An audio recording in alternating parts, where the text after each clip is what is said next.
আমাদের জাতীয় প্রধান দুই নেতা শেরেবাংলা একে ফজলুল হক এবং হোসেন শহীদ সোহরাওয়ার্দী তাদেরকে স্মরণের মাধ্যমে এবং আমাদের পূর্বসূরীদের স্মরণের মাধ্যমে আমাদের এই নির্বাচনী যাত্রা শুরু করতে, এবারের নির্বাচন যে আমাদের আধিপত্যবাদ বিরোধী যাত্রা, আমাদের আজাদির যাত্রা, সেই যাত্রা আমরা শুরু করছি শরীফ ওসমান হাদী ভাইকে ধারণ করে, স্মরণ করে, আমাদের জাতীয় কবি কাজী নজরুল ইসলামেরকেও স্মরণ করে আমাদের নির্বাচনী পদযাত্রা শুরু করব। এই ঢাকাতে সরকারের জায়গা থেকে নির্বাচন কমিশন তারা একটি বিশেষ দলকে বিশেষ ধরনের সুবিধা দিচ্ছে।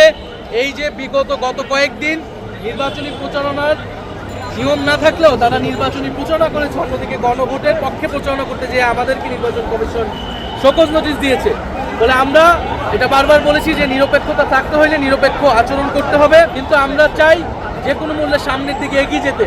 জাতীয় নাগরিক পার্টি এনসিপি সংস্কারের পক্ষে যেরকম দৃঢ় অবস্থান ছিল, বিচারের পক্ষে যেরকম দৃঢ় অবস্থান ছিল, একইভাবে নির্বাচন এবং গণভোটের পক্ষে তারা দৃঢ় অবস্থান আছে।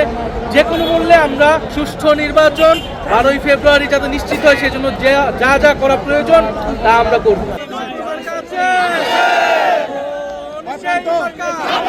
সবাই বলো